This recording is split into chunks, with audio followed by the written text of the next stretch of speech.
Romans chapter 12.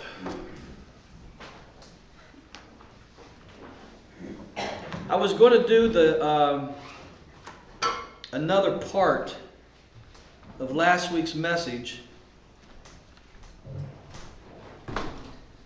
this week, this midweek, but I wasn't released to do it. So I thought, well, that's another message he wants done in the church and not just on the internet.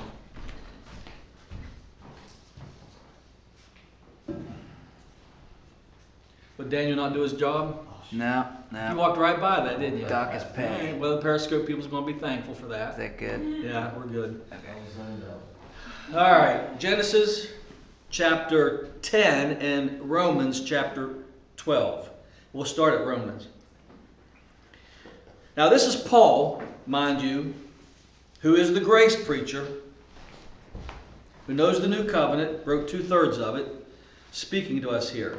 I beseech you, brethren, therefore, brethren, by the mercies of God, that you present your bodies a living sacrifice, holy, acceptable to God, which is your reasonable service.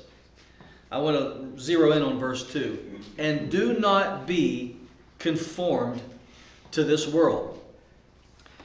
Now, there's a theme in the New Testament, basically with Paul, who makes also the statement in Galatians chapter 6 that we are crucified to the world. So if I'm crucified to the world, I'm not being conformed by it.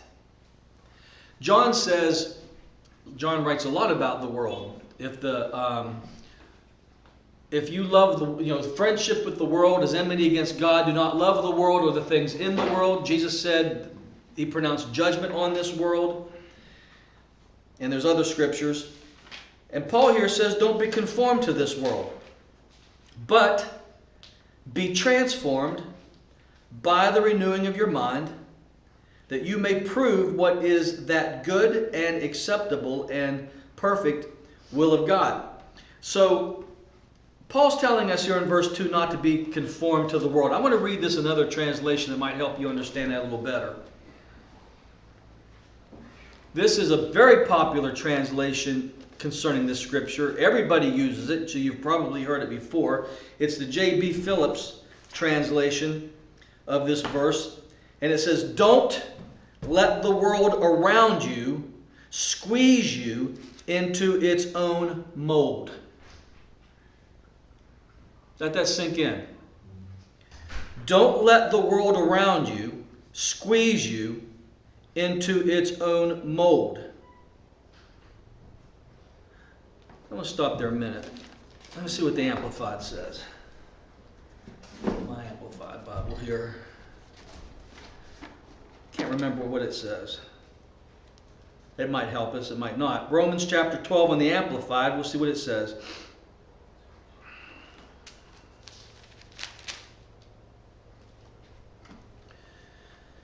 Do not be conformed to this world, this age, fashioned after and adapted to its external, superficial customs.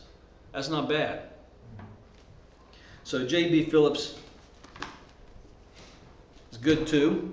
Don't let it mold you. Don't let it, how's it say it again? Hold on. Don't let the world around you squeeze you into its own mold. And Romans 12, do not be conformed to this age, fashioned after and adapted to its external superficial customs. Now, why I'm using this verse is because we as a people are easily influenced. We are influenced more easily than what you think. In fact, advertisement, the advertising industry understands that they can influence you, and they can influence guys with pretty girls. They can influence you with money, with clothing, with all kinds of things, because you have to understand. I don't know if I read this or I heard it, can't remember, but this woman, I think it's a book. She wrote a book, and she said that she was trying to dissect or expose the roots or the motivation behind the media industry, whether it's social media or whatever, news media, entertainment. But she made this statement that if you start, whether you're watching news or you're reading or seeing magazine advertisements or advertisements on the internet, if you start seeing a theme, think, yeah, I see that. And you see that theme somewhere else. You see someone on TV say the same terminology. When you start seeing a theme being threaded, you have, and she says it's imperative, that you have to stop and ask yourself two questions. Or at least look at this thing in two ways. First of all, someone paid money for you to see that. Okay? It just didn't pop up. Someone paid money for this theme to be, now they're saying it on the media, you're seeing it in advertisements, it's a wording, it's a terminology. You have to not just grab that terminology, you have to ask yourself, say to yourself, someone paid money to put that up there. And then the second thing you say to yourself, what is it they're trying to convince me of? And that's scary. You think about that. You see it, all of a sudden we start using the terminologies in our own language, and we start getting influenced by a concept, a thought, an ideology. We start a philosophy, and they start pushing it, and they start pressing it, and it's in the movies now, it's in the music, it's on the average. Someone's paying a top dollar to expose you to that, and you got to ask yourself, what are they trying to do? When you go to a clothing store, I don't know why, I don't even go to clothing stores, I don't know why I'm even using that as an example. When you go to a clothing store, do you think that they're all about you wearing, come in, yeah, we want to make you look the best. Don't worry about the money. If you can pay us, great. If not, that's all right. We're just only concerned about you wearing this outfit. They don't care about you. They care about this outfit making them money. So when you see this stuff on TV, don't you ever think, whether it's coming from the right, the left, or advertisement, or Hollywood, Madison Avenue, don't you think for one moment they care a rat's ass about you? They have a motivation, they have an agenda, and if you don't ask yourself those questions, or at least be aware of those two things, someone's paying money to put that out there, and it must be important to them to put that out there for the money that you've got to back that mindset up, or that thing that they're dangling in front of me, or that terminology. Someone's paying money for that. And the second thing is, wonder what they're trying to convince me of. Well, Paul knew this back in Romans in chapter 12. Don't let them mold you into what they're up to.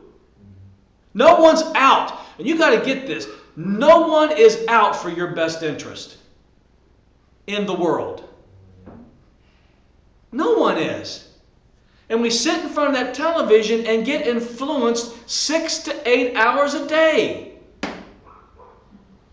And they are slowly molding us into their mentalities, into their mindsets, into their ways. When Paul said, look, this world is not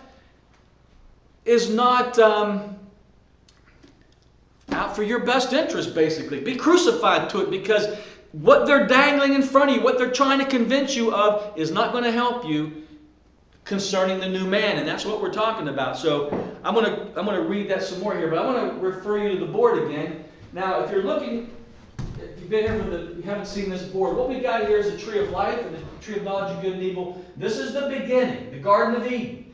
Satan comes in there and tempts Adam and Eve to eat from the tree of knowledge of good and evil. At that point, they separate themselves from God. These are two now systems. They activated this system. Before they ate from the tree, it was only life, God life, Zoe, the God kind of life. That's all they knew. This tree was dead. No one ate of it, no one activated it. It was just self-contained. But the minute they partook of this tree, Satan knew the minute they could eat from this tree, they would activate a whole system. And it was called Earth, the Garden of Eden. But the minute they activated this tree, it became the world, the term world. And there's a mindset behind this world. And it's a cursed ground, it's a cursed system. You can see it being developed all through. And this is why I said the end clear over here. This is the whole history. Cross is the central part of the whole history of man. And now we're on this side of the cross. We are in the church age versus the present age of this evil age of this kingdom. And they're in conflict and they oppose each other. But what I want to show you is a little bit of development of these two systems before Christ comes on the scene. Because we're going to get to the cross. But I want to go one more, maybe two more, but definitely today, one more on this side to show you. Now Cain kills Abel. Cain, and I'm getting ahead of myself. Cain means get under me. Abel, this is Hebrew, Abel means zero.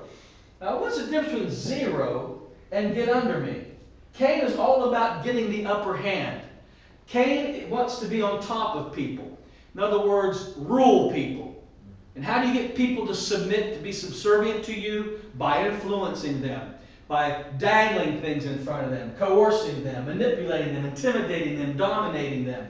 Cain is all about getting people under him. Abel is not about himself. That's zero. So Abel represents, it's no longer I who lives. I'm nothing. Apart from him, I'm nothing. Cain wants to be everything. Cain is in every human nature. It's the ego, it's the pride of life, it's the ego, it's the get more, increase. It's all about himself. Stepping on people to get, it's social engineering. How many have heard that term? Huh? Anybody know what social engineering is? It's what's going on today. And it's horrendous. That there are people that are rich, there are people that are powerful, that can actually call shots. And they are the puppet masters of you and me through the media. Now, this is not a conspiracy theory. If you think it's a conspiracy, you're naive to what's going on. There are powerful men that make the decisions of the whole world. They sway it one way or another. They can't have complete control, but they do whatever they can. They'll engineer and orchestrate something to happen over here. They'll create a war over here.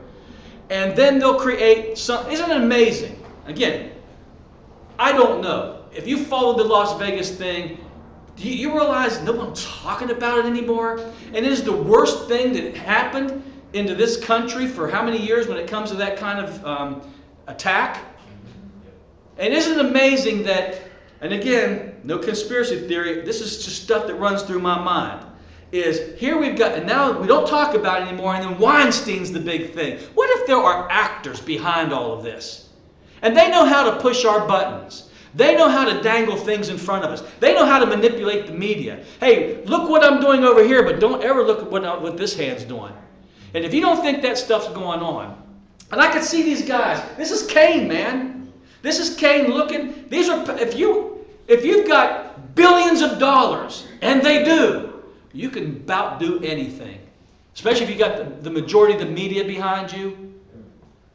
You can present a falsehood. You can present a false narrative. You can do whatever you want to do, and you've got the media to keep piping it through you, through a 24/7 cycle news media, to keep pumping their message, their ideologies on. And then you got your Hollywood people promote, oh, I like my football players. I like my actors. I like my musicians. And they're pumping all this ideology to you, and you're just sitting there, and guess what's happening over a period of time? You are being molded into their own image. And it's always you got to be like them, or you can go away. Eminem draws a line in the sand and says, if you like Trump and you like me and you like Trump, gives you the finger and tells you to go away. He don't want you as a fan no more. Why? Get under me. You get under me. I'm drawing a line in the sand. Get your ass under me. Get your head on straight. You're going to believe like me, or you can go away. That's Cain. Get under me. And the whole media.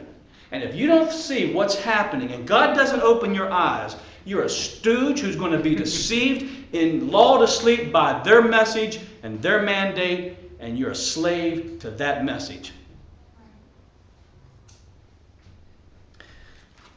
Paul knew what he was talking about. This world is nothing but evil. It's an evil age.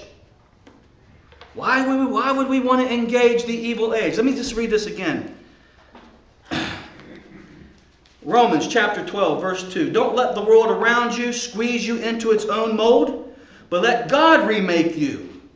So the focus cannot be on this world, but you need to be remade, not by the world. You don't need to be continually be shaped by these people and their voices and their narratives. They ain't got nothing to do with the kingdom. You're a new man, created after God, in the likeness of God, created after Christ Jesus, and he says you need to be remade, not through the world. How? Let God remake you so that your whole attitude of mind is changed. Not changed by them, but changed by truth, the Spirit of God. Well, let me go ahead and finish that JB translation here. Thus you will prove in practice that the will of God is good, acceptable to Him, and perfect. And this world system doesn't want nothing to do with God. So it's not remaking you in the image of God. It's not renewing your mind according to the kingdom. It's renewing your mind to its own system. Now let me see what let's go back to the Amplified, and then we'll go to Genesis chapter 10. He says, don't be conformed to this world, this age, fashioned after and adapted to its external, superficial customs, but be transformed, changed by the entire renewal of your mind. Not renewing your mind on what the world is saying, renewal of your mind by its new ideals, God's new attitude, Christ in you, His attitude, so that you may prove for yourselves what is the good, acceptable, and perfect will of God, even the thing which is good and acceptable and perfect in His sight for you. They don't know what's good for you. Hollywood doesn't know what's good for you. The media doesn't know what's good for you. Madison Avenue doesn't know what's good for you. But we continually sit at its feet and receiving what they come up with. And God says, you know, what's going to happen here is if the church continues to avail itself to this system, you have a conflict going on. Now, I don't expect everybody just to be crucified, be done with the world once and for all, but I'm going to tell you one thing. If that new man, and this is what we're talking about, the new man, as that new man grows, he more and more crucifies himself to this present world age. Can I be honest with you? And I ain't tooting my own horn, because if anybody knows me personally, this is God changing me. This is not me changing me. There are movies I don't care to see. I don't have to see all the movies. I'm very particular anymore. It's not me being particular. It's the new man being particular. I look at that and it doesn't do nothing for me. I am the biggest music lover this world has ever seen. And I'm already crucified to the music that's new today. And I'm listening to this other, I'm just like, I can just see more and more. I saw an ad on something, and I'm like, God, I could put I don't know, it doesn't matter to you, but to me, I saw this thing, I don't know if you've ever seen it, it's called Brennan B2 or something, and I'm like, oh my God, I would have died for that. I would have went in debt for that. But I looked at that and thought, it's all about music, and I'm like, I'm not even into music like I used to be. What's happening to me? I was telling someone the other day, I'm becoming the most boring person there is. Nothing moves me.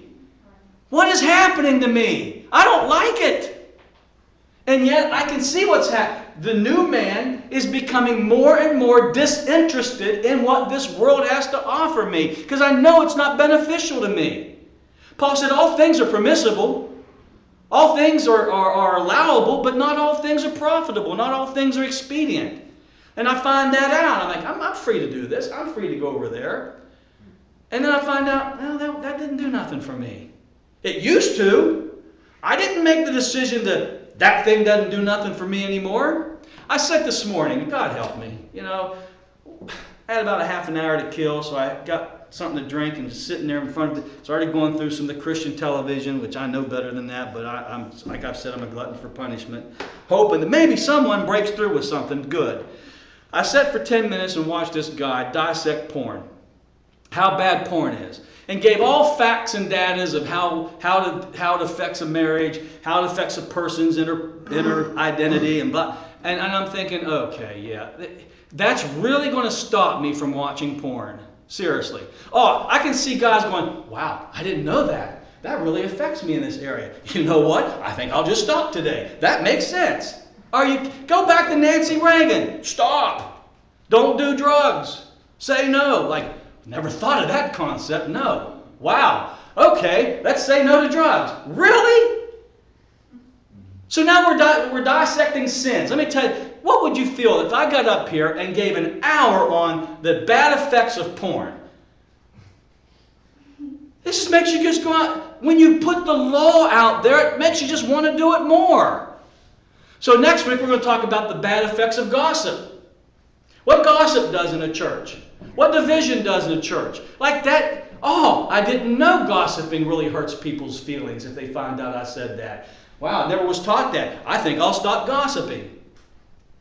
And there was somebody else, can't remember now, watched something else. I'm sitting there thinking, wow, you people, this is your message? And to me, this is what we need to be talking about, because we're being lulled asleep as a church into the very present age of this world, being molded. I mean, people are dividing over right versus left in politics. And like I was trying to show you, you guys, that's the world system. That's this evil present age. We're going to divide over Satan's playground? I'm like, really? We are going to divide over Satan's toys and Satan's players. I like this guy. I like that guy. They're both unsaved. They're both serving this system of the world, and we're going as Christians divide over each other, over Satan's territory. It just doesn't make sense to me. Let me move on, because I can go on and on and on with this. Genesis chapter 10. Do you realize, and we're just scratching the surface. Let me tell you how much we're scratching the surface. There's a rabbi, I can't think of his name, I heard him say, he was teaching on Genesis, and he said, it will take me 4 years. If I was going to teach this right, it would take me 4 years to go from Genesis 1 to Genesis chapter 10. 4 years. This is some really in-depth stuff. I can see, like, I'm debating whether to go one more week with this next week or not. And you'll see why when I'm done, because this Tower of Babel is huge. And we just read it. Oh, they tried to build something to God, and God messed up their languages, and then we just go on to the next, when we go on to Abraham.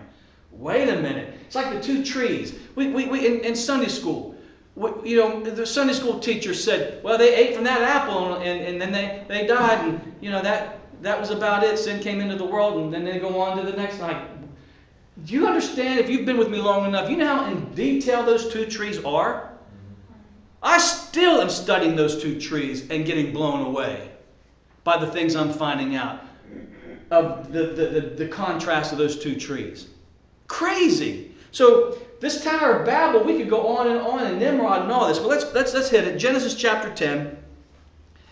And remember, Cain means get under, or wait a minute, no, I'm sorry. Cain, got it backwards. Cain means a desire to conquer. Cain means acquire, to inherit the world. And Abel does mean 0. Nimrod is the one who means get under me. See, I should have stayed with my notes. So Noah has 3 boys, Shem, Ham, and Japheth. Ham has a son called Nimrod. We're not going to look at those scriptures. In fact, I'm not even there. Hold on, let me get to Genesis chapter 10.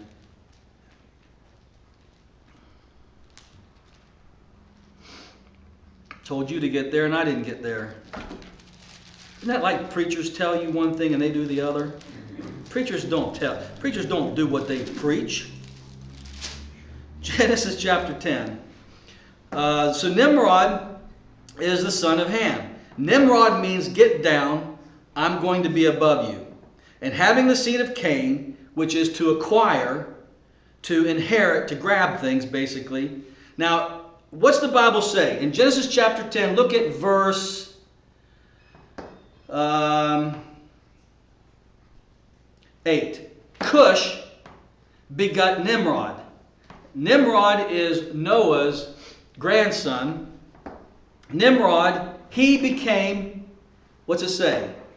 A mighty one on the earth. See that? He became a mighty one on the earth. Now some translation says mighty one in the earth, which is interesting. I won't go there because that would be a conspiracy theory there. Verse 9.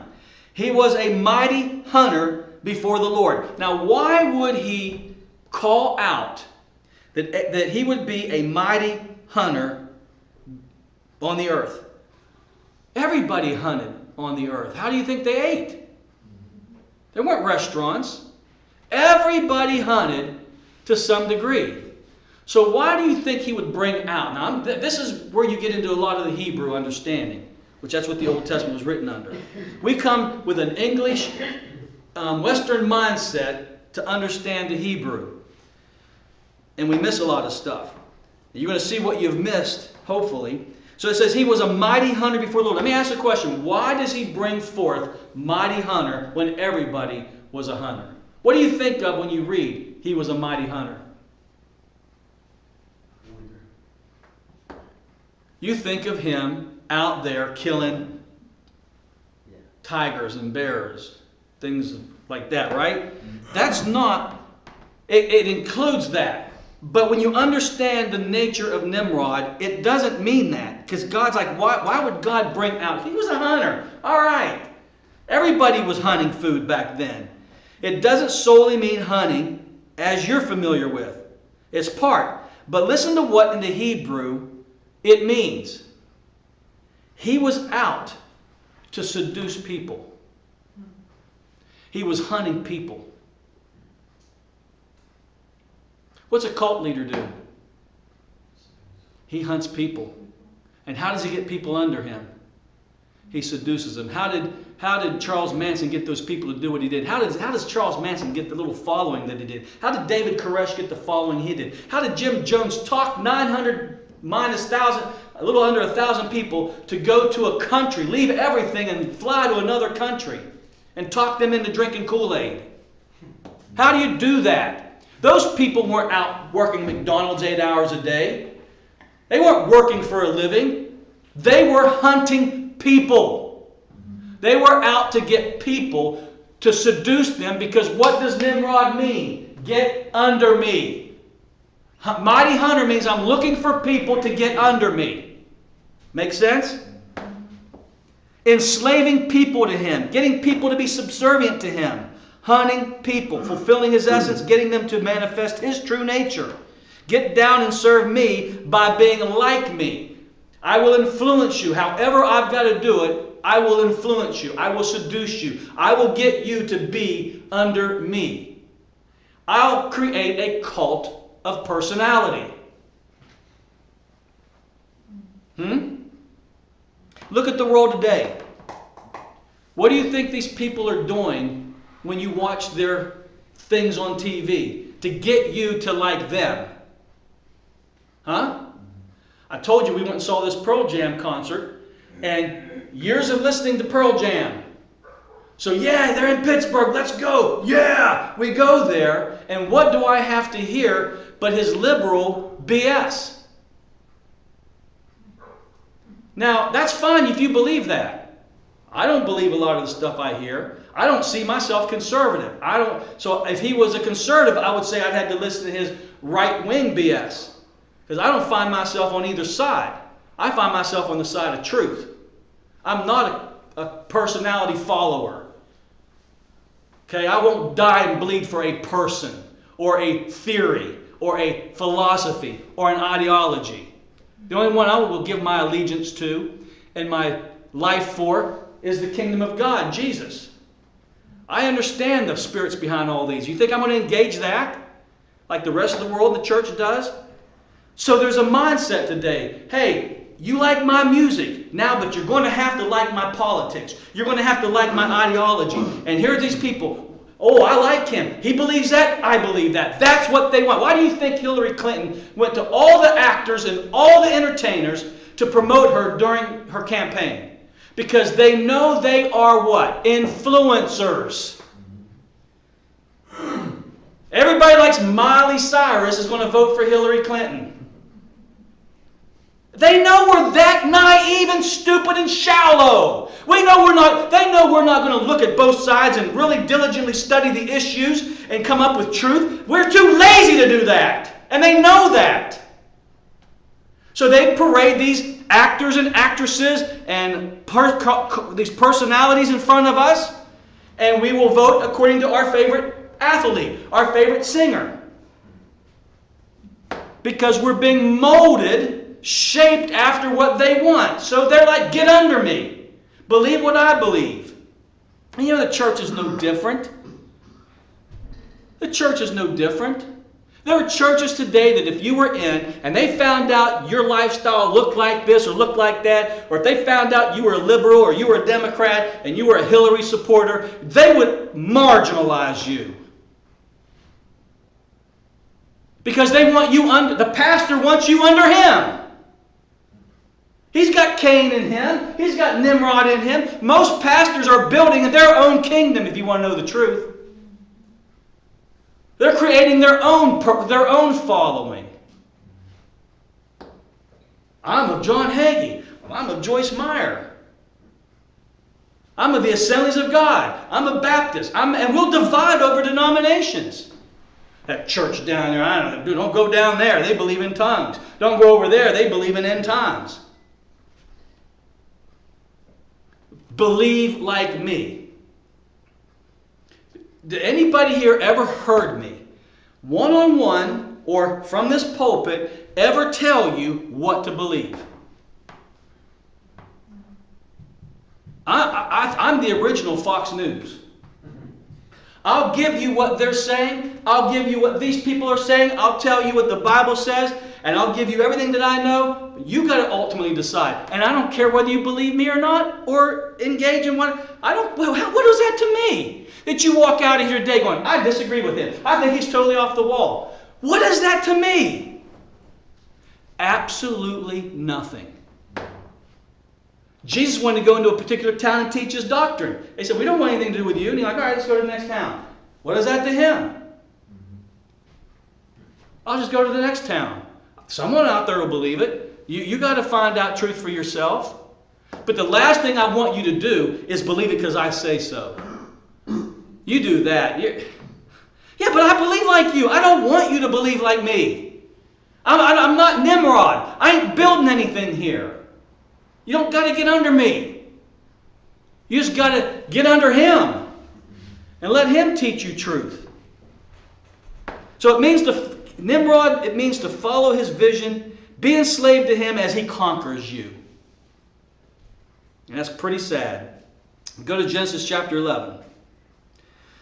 Now look at verse 1. Now the whole earth had one language and one speech. What does that mean? Everybody seems to think they had one language. No, they didn't. But it says it right there. Go to chapter 10 and look at verse 5. From these, and it named all those places, tribes, whatever. From these, the coastland peoples of the Gentiles were separated into their lands, everyone according to his what? Language. So all these people had different languages. History tells us there were 70 different languages at this time. So how do we come over in chapter 11 and see that they had one language and one speech? That makes sense, does it? Yeah, it does. Again, that's why I said, why would it take somebody 4 years to get through chapter 1 and chapter 10? Because there's too much to get into. But I will tell you this, that simply means what we've got going on today. How many languages are there today? Anybody know? I don't know. Take a guess? Anybody even have an educated? I don't even have an educated guess. That's how stupid I am. I don't even have an educated guess. How many nations are there? 90 some? 90, 91 countries, nations? It's over 100. Yeah. Okay? So, what's the common language in the world?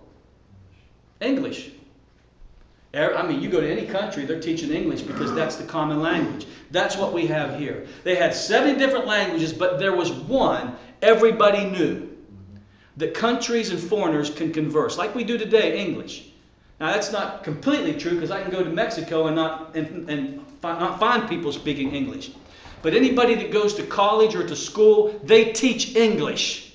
Do you understand that? Germans are taught English. France is taught English. Japan's taught English in their schools.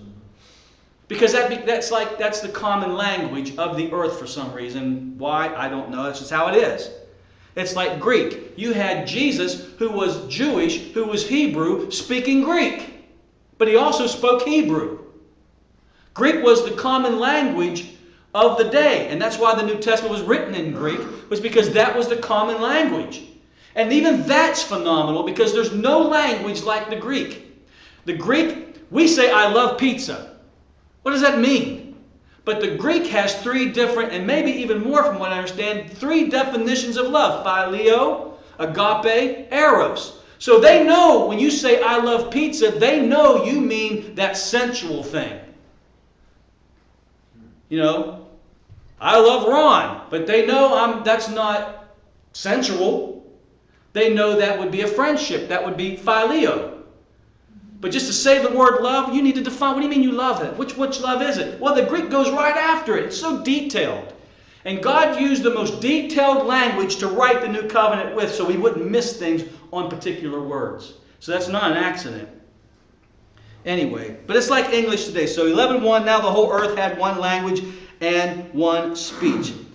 And verse 2, and it came to pass as they journeyed from the east, keep that in mind, circle the word east, that's huge, and that they found a plain in the land of Shinar. Now wait, Shinar, underline that. Where's that come from?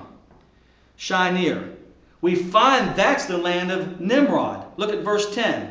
And the beginning of his kingdom, Nimrod's kingdom, was Babel, Erech, Akkad, and Kelna in the land of what?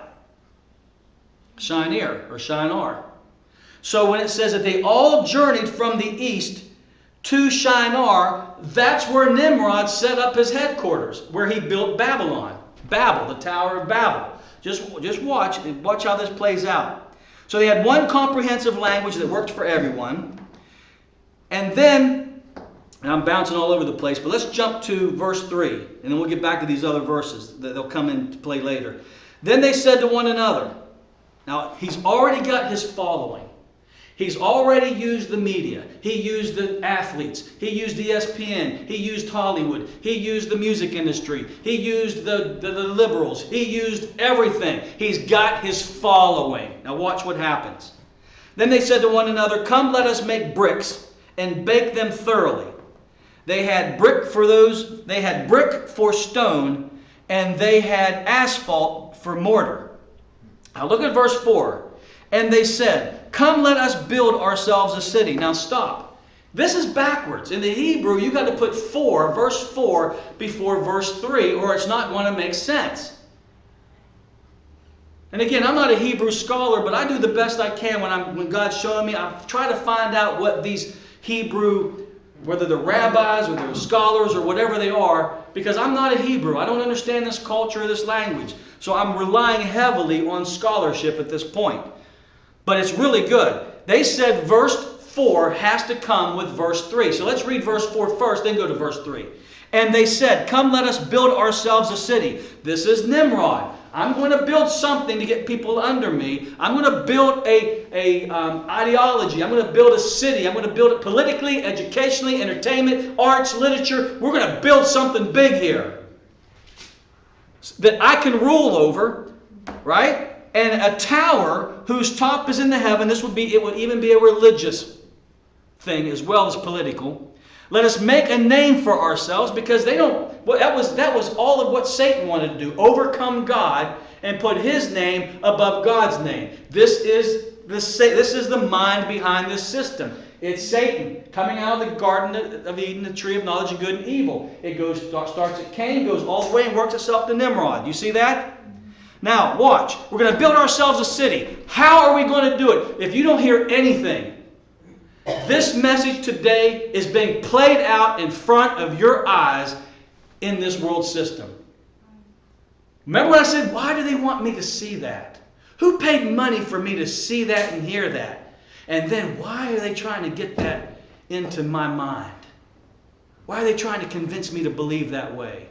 Who's behind this? Huh? Look at verse 3 now. How are we going to build a city? Well, we need what? Bricks. Bricks versus stones. You probably already know this. Maybe you don't. Does anybody know the difference between a brick and a stone?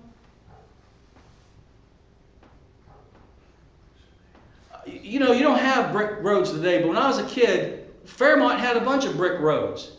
You drive a car. Is there any brick roads left in Fairmont? Does anybody know? I think in Clarksburg there's a neighborhood over there across from Hardee's that still may have a brick road or something. But when I see bricks, my brother-in-law built a driveway out of bricks. He got bricks somewhere. And I was helping him putting them in there. And these bricks had stamps on them where they were made. There's your hint, the difference between stones and bricks. Bricks are man-made. Stones are God-made. When man came on this earth and he wanted to make a garden, he had to remove stones. Who put those stones there? Man didn't put those stones there. But when I go out and find bricks somewhere, oh, how'd that brick get in my yard? God didn't put it there. Man put it there. So what is Nimrod saying? He could have gotten stones. But guess what? Stones don't naturally fit together, do they? It would be hard to build something with stones. So if you're going to build something made by you and not God. You know, it's funny, Peter said we are living stones. We're jointly fitted together. Only God can make stones fit together supernaturally. But if you're going to do your own thing from God, remember that Paul said in Romans that you might know the will of God? If you're going to do anything outside the will of God in the sense I'm going to do my own thing, you have to have bricks. You can't use stones. You can't use stones because if you use stones, then you're going to be doing it God's way. If you're going to take God out of the equation, you reduce yourself to bricks. That's the difference between bricks and stones. And the other individual difference, the difference is, you are stones. The Bible calls you stones. Why? You can't find me a stone out there that's identical to another stone. But bricks all what? They look alike. So there's no individuality. There's no difference. What did Pink Floyd say? All in all, you're just another brick in the wall. And do you understand what that means?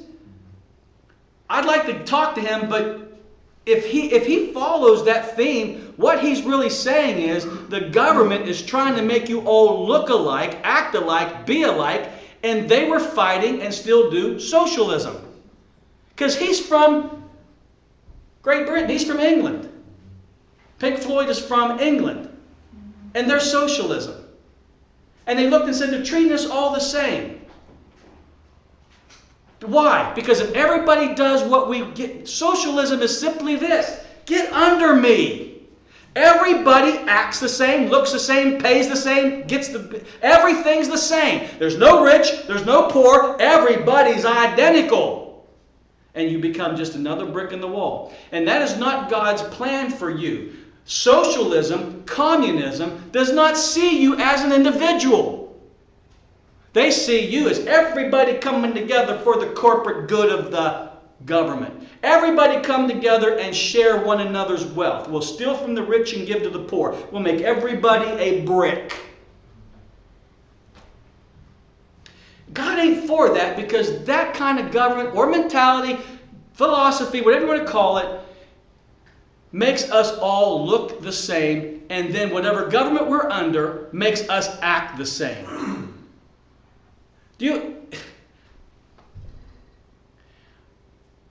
I want to just go back to, guys, anymore. It's not about the music. It's not about the acting. It's not about football. To some it is. But the people that are financing these things, the people that own these things, are now using these things for their agenda. And Paul is saying, don't get sucked up into their narrative. Because they want to make us all the same. Obama was seriously, and I'm not trying to get political here, but you got to understand, you have to get political to some degree because these two systems are conflicted with each other and they oppose each other.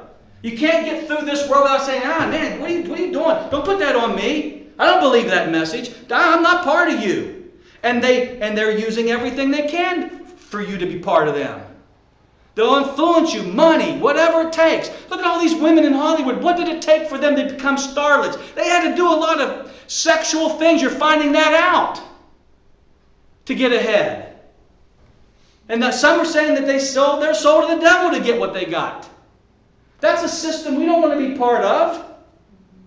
And I'm going to sit under that system and just 6 hours a day. And I've seen every movie, but when have I last opened up the Bible?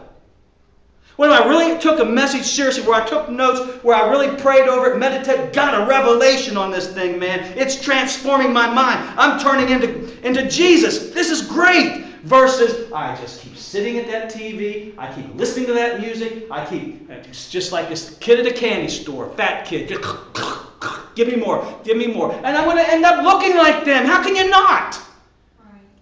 How can you not? And this is not legalistic. I'm telling you, we need to be about God's kingdom and new man, and sooner or later we will be crucified. That's what, as this new man grows, I'm not legislating nothing this morning. In fact, I can't tell you to quit listening to music. I still do. I can't tell you to quit going to see movies. I still do. But I'm walking more circumspectly now. I'm seeing, if I start seeing a narrative in a movie, I'll shut off. I can see that movie getting political right off the bat. What are they doing? Again, how much did it cost for them to make that movie so they can put that message back in behind there that I would just little by little become, before you know it, I'm a liberal and I don't know how I got one. I'm a conservative, don't know how I got to be one.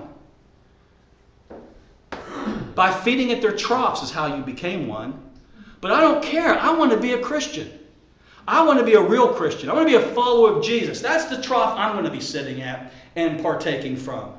And when I see a movie that opposes, forget it. Whatever. Bricks versus stones. Twins. Check this out. As much as they are identical. I had two kids. I went to this school right up here. It's not a school anymore. And we had two twins. Couldn't tell them apart. I'm like, man, which one are you? I guess after a while I was able to from some distinctions, but at first, I don't know which one's which. Their name was Gail and Dale. I don't even know why I remember that. That's that long-term memory. See, I'll be 90 years old with Alzheimer's, and I'll know Gail and Dale, and I won't even know my own son. Tell me, how's that work? Who are you? I just remember Dale and Gail, but I don't know who you are. But anyway, twins, as much as they are alike in every way, there's one aspect that they're not alike in. Fingerprints. And science to this day they can figure every other aspect about twins. I don't know if you know this or not. But they said, we understand twins. We understand that whole thing. But the thing that as of now, they cannot figure out how they don't have the same fingerprints. There's not a man that has the same fingerprints of another person. Why is that? You think it's just a coincidence? No, because what is God trying to show us through fingerprints? You are an individual. The Bible calls you living stones. Don't let a government, don't let a philosophy, don't let a narrative, don't let an ideology ever take you out of the individual that God has created you to be, unique as you are. Celebrate your uniqueness and don't ever succumb to the mentality of bricks. You're not going to mold me into your image. I am not going to believe that. If it's not truth, you will never get me to believe that.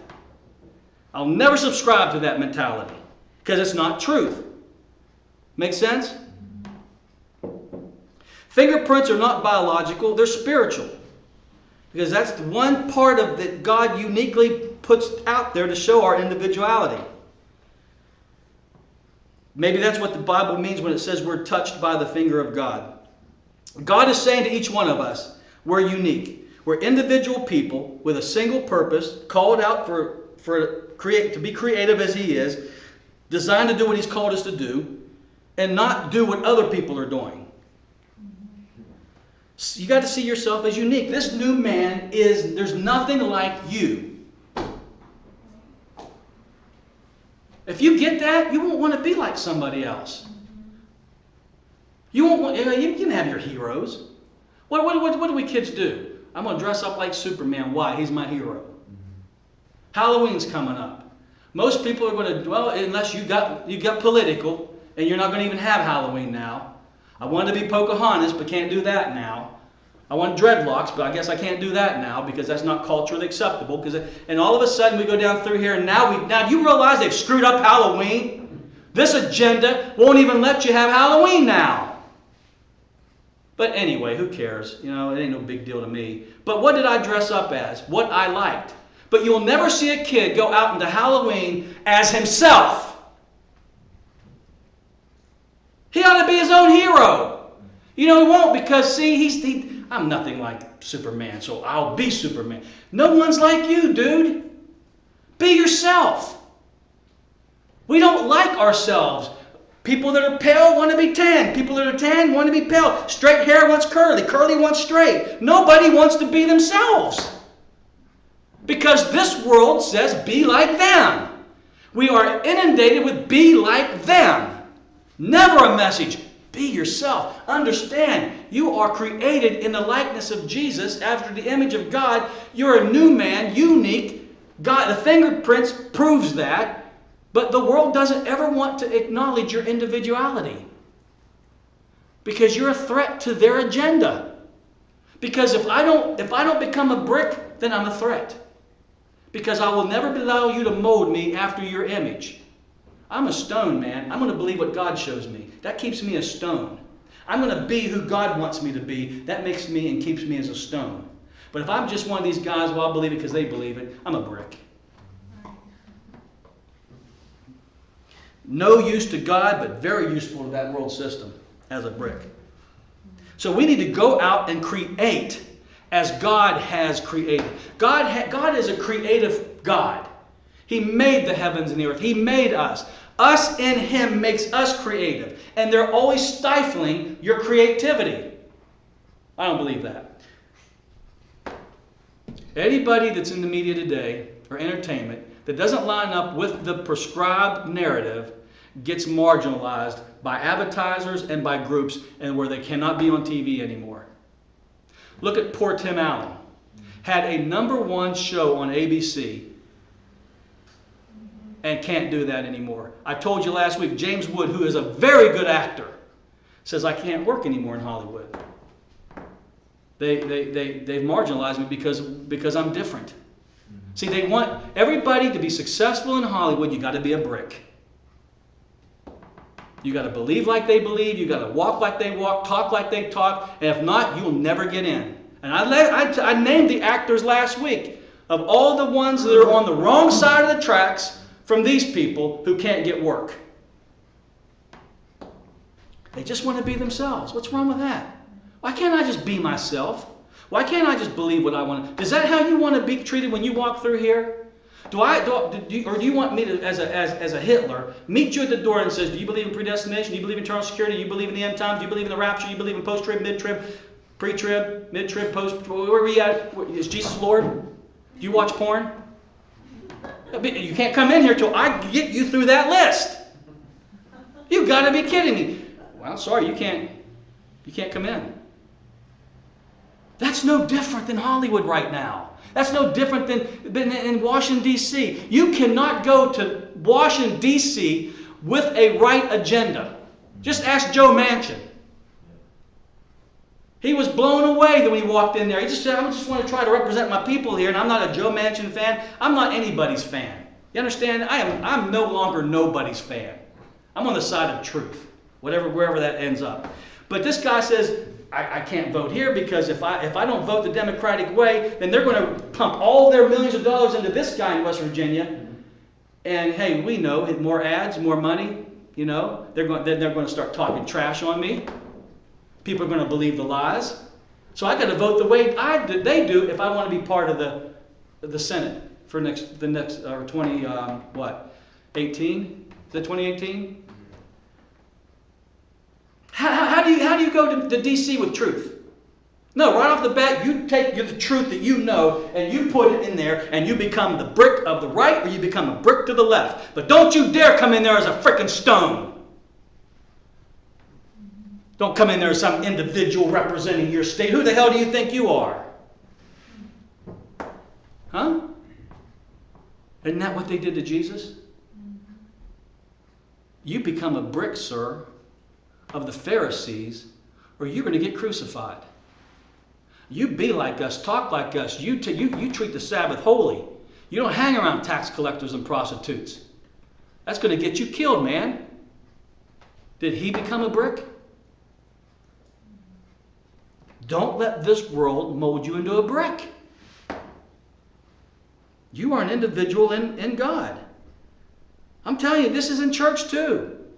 I'm Assembly of God. When I was with the assemblies, there was such a pride and arrogance to be an Assembly of God minister. We would make a joke and say, yeah, he's got AG on his underwear. Because it was all about the Assemblies of God. And the Assemblies of God was all about the Assemblies of God. Because if you don't believe their 16 tenets of faith, they will not ordain you. So you got to say, yeah, I believe in all that. And I didn't. But if I had to lie. Because I believe in eternal security. They don't. I don't believe in pre-trib. They do. But if I don't play the game, guess what? I don't get to play. If I don't be their brick, I don't get to be part of their denomination. And it only took me 5 years to figure out I'm done with this. I saw the politics of it, and I'm saying I'm out. Not only am I resigning, I didn't get kicked out, I resigned. And not only did I resign from the Assemblies of God, I resigned from anything that's denominational. Because I'm not a brick. I'm not a brick for the church. And I'm telling you not to be a brick for the world. I'm telling you don't even be a brick for the church. Because the church is all about making bricks too. I was under a pastor. And anytime, and you were too young to know, the guy in Arizona. But anybody in the church that got out of line, got a little phone call, come to his office. And we knew it was a joke. If you get called to his office, you're going to get chewed out. Well, sooner or later, Mr. Stone here, who's not a brick, is going to get called out. So I went to his office. And it was the night before, and I was talking to my friend Jack. And I said, you know what? This is the vision I have. I don't know whether it's God or it's me, but this is what I see. There's an idol in his office. There's a statue in his office. And he's molding everybody. And man, I'm only like 23 years old. Well, where did that come from, this wisdom? That had to be God. I ain't smart now, let alone back then. I said, there's an image in his office. Well, Jack's thinking, you're talking about a real statue. He said, I don't remember seeing no statue in his office. I'm like, no, man. There's an idol. There's a statue in his office, and anybody that goes in there, he is molding them into that statue. And that statue is him! Because he wants you to be under him. He's Cain. He's Nimrod. He's building a kingdom of his own, and everybody has to line up with what he believes. We got to walk like him, talk like him, and if not, you're going to get chewed out, and if you don't submit, eventually, you know what he said to me? If you leave my church, I'll have your papers. I was with the Assemblies of God at that time, and you've heard the story. I'm like, wow, this is church at its best. I will be nobody's brick.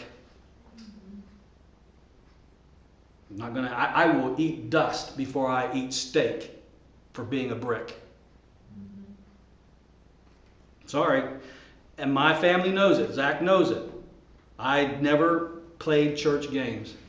I'll take the financial hit. I'll take the marginalization. If you just repent, you just say you're right, and you just get everything together, we'll bring you back. And I won't be anybody's brick.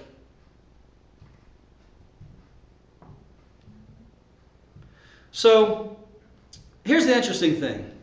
You get from the trees to Nimrod. God's got Abel. He's got his own line going on. Everything's going great. And somebody rises up who wants to do things their way apart from God. They want to be anti-Christ. They want to be anti-God. Do their own thing. And that's Nimrod coming on the scene. And he's going to get anyone and everyone to get under him by influencing them, by seducing them. He's a hunter of man, don't forget. So let me jump down. He's going to build his own kingdom here. We already talked about that. Go to Genesis chapter 10. I'm going to be done here in a few minutes. Go to Genesis chapter 10. Let's get the two more thoughts here that are really awesome. Genesis chapter 10, look at verse 8. Or verse 10.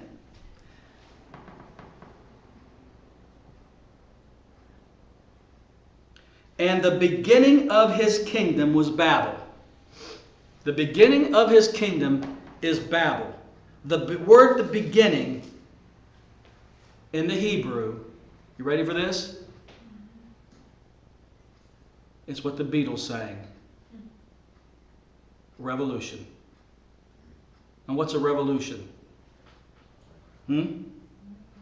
It's to break with tradition. It's to break with what's been working. It's to break from the established tradition. It's to break from the morals and principles and values of those people. We're going to have a revolution. So you underline that and put revolution, because that's exactly what it was. It wasn't the beginning of anything. It was a revolution. We already had the beginning. In Genesis chapter 1, we had the beginning. What's this beginning? Another kingdom. Something different than what God was doing. It's a revolution. What was their tradition? Theocracy. Anybody know what theocracy is? Where God rules and reigns. And Nimrod was not going to do this under God. He was going to do it separate from God. Now let me ask you a question. Why is Nimrod not mentioned in chapter 11 when we get over to chapter 11 when they start building the Tower of Babel? You got to hear this. Because he finally found people he could seduce, and they became all bricks, and no one had an identity, not even himself. So we're not into names anymore when we get to chapter 11. We're into the bricks. Everyone looks the same, everyone acts the same, everyone believes the same. Everybody is enslaved by whatever that system says. It's a system that's strayed from tradition, from theocracy. It's a revolutionary concept. It's anti-God. And he was the first to, in essence, say, let's get rid of God and build a society that's godless. He's the first one. So it's not about really Nimrod per se. It's about the Nimrod in all of us, the Cain in all of us that's capable of doing this if we are in the flesh. It's the ego. It's the pride of life. Now let's go back to chapter 10. I'm almost done. You'll see here in chapter 11, remember I said circle east? And it came to pass as they journeyed from the east that they found a plain in the land of Shinar. Hebrew, again, is not about geographicalness. So when you say east, don't think of looking at a map and saying they journeyed from east. Though they did. But there's a spiritual symbolism behind east. What does east represent? This is how you have to start reading the Old Testament. You all know what east represents. When you say east, what comes up out of the east every day? The sun. And the sun represents what? Light. Light represents what? Truth. So therefore, a generation of people, a tribe of people who believed in truth until this revolution came along. They were maybe church people or whatever. They had values, principles. But it says they journeyed from the east, meaning they journeyed from truth. They journeyed from principles, values. They journeyed from God. East represents God, who is light. And so you have to now listen to me. To be able to be part of building this Tower of Babel, you've got to leave the system that's on top. God's system. And I'm losing my voice. Somebody clap. I said, I'm losing my voice. I heard somebody clap. So for me to build this Tower of Babel with Nimrod, if I'm up here, out of Abel, and they influence me, seduce me to come under, I have to leave the east. I have to leave my values and my principles. I have to leave God to come down here. And that's what these people did. And that's why Paul said in Romans 12, don't you dare let them mold you into their image where you become a brick and start building and believing what they do. Make sense?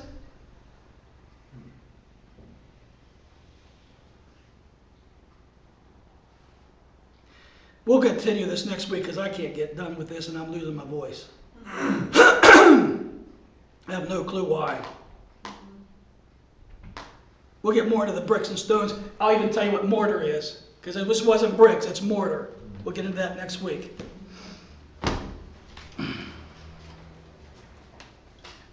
Father, I just ask that you just bless this word. Hopefully Romans 12 means a lot more to us now. Not to be conformed to this world, but be crucified.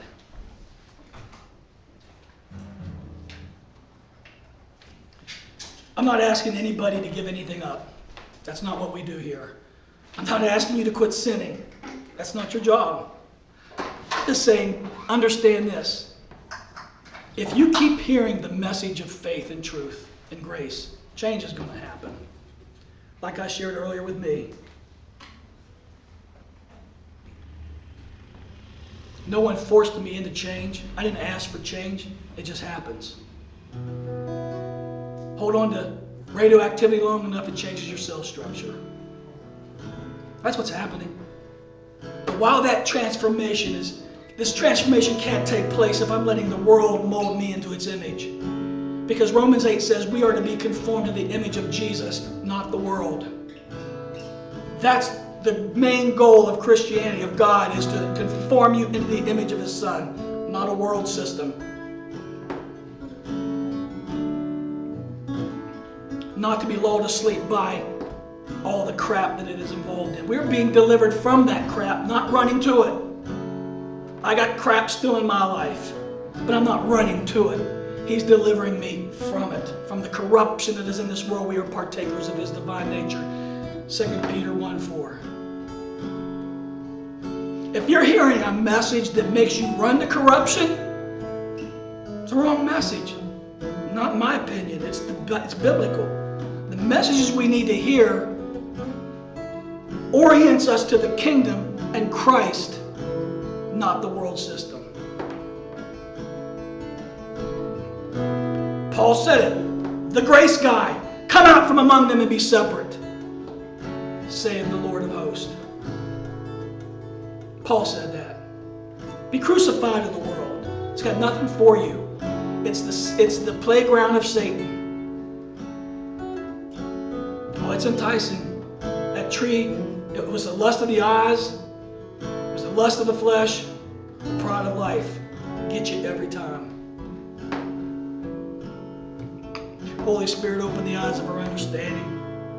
Give us the ability to have eyes to see and hear what the Spirit of the Lord is saying in this hour. And we ask it in Jesus' name, amen. God bless you. See you next week.